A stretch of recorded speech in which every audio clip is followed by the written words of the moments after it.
দলীয় ৩৮তম ওভারে ঘটে গেল এক অবিশ্বাস্য ঘটনা। ব্যাটিংয়ের তার প্রান্তে ছিলেন আফগানিস্তানের ব্যাটার ইব্রাহিম চারতান। মেহেদী হাসান মিরাজের করা ওভারের প্রথম বলটি লেগ সাইডে ঠেলে দিয়ে ২টি রান নিতে দৌড় দেন ইব্রাহিম চারতান এবং তার সঙ্গী ব্যাটার খারদ।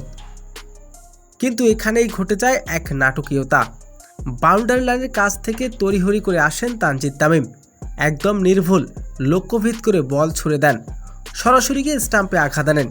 টিভি রিপ্লাইতে দেখা যায় স্টাম্প ভাঙার আগেই ক্রিজে ফিরতে পারেননি খারদ, ফলে চমকপ্রদ এক ডাইরেক্ট থ্রোতে রান আউটের শিকার হন এই ব্যাটার। বাংলাদেশ দর্শক গ্লাইতে তখন উল্লাসে ঝরে, সতীর্থদের সঙ্গে আনন্দে ফেটে পড়ে তানজিদ তামিমও। এদিকে দারুণ থ্রো ম্যাচের মোড় ঘুরিয়ে দেয় টাইগারদের পক্ষে।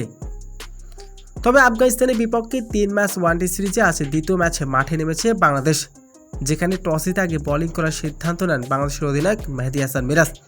তবে শুরু থেকেই দুর্দান্ত বোলিং করে থাকেন বাংলাদেশের বোলাররা। তবে এই প্রতিবেদন লেখা পর্যন্ত আফগানিস্তানের সংগ্রহ ১৫৩ রান ৬ উইকেট হারিয়ে।